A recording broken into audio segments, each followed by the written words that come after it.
আজকের দিনটা একটু অন্যরকম ছিল। অ্যাকচুয়ালি আমার কাছে সৌন্দর্য মানে শুধু মুখের রং নয়, সৌন্দর্য মানে একটা হাসি, একটা স্বপ্ন, একটা নতুন শুরু। আমি মেকআপ করি শুধু সাজানোর জন্য নয়, মানুষের মুখে একটু কনফিডেন্স এবং একটু সুখ এনে দেওয়ার জন্য। আজ আমার খুব প্রিয় দাদার নতুন স্বপ্নের সূচনা।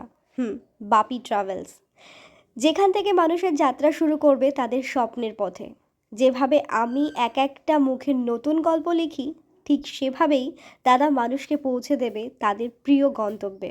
আজকে ছিল বাপি ট্রাভেলসের ওপেনিং, তো আমি সেখানেই গেছিলাম। প্রার্থনা করি দাদার এই নতুন শুরু হোক আলোর মতো উজ্জ্বল, আর সবার যাত্রা হোক নিরাপদ, সুন্দর আর ভালোবাসায় ভরা।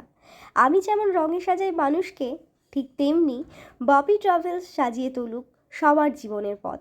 এবার অ্যাড্রেসটা তোমাদের বলে দিই। অ্যাড্রেসটা একদমই সোজা, ডোমকল বাস স্ট্যান্ডে যে এইচডিএফসি ব্যাংক আছে তার ঠিক অপোজিটে দোতলায় রয়েছে বাপি ট্রাভেলস। ওপরে আমি স্ক্রিনে দেখো দুটো নাম্বার শেয়ার করেছি তোমাদের সাথে, যদি কোনো বিষয় তোমাদের জানার থাকে এই নাম্বারে তোমরা কন্ট্যাক্ট করে নিও।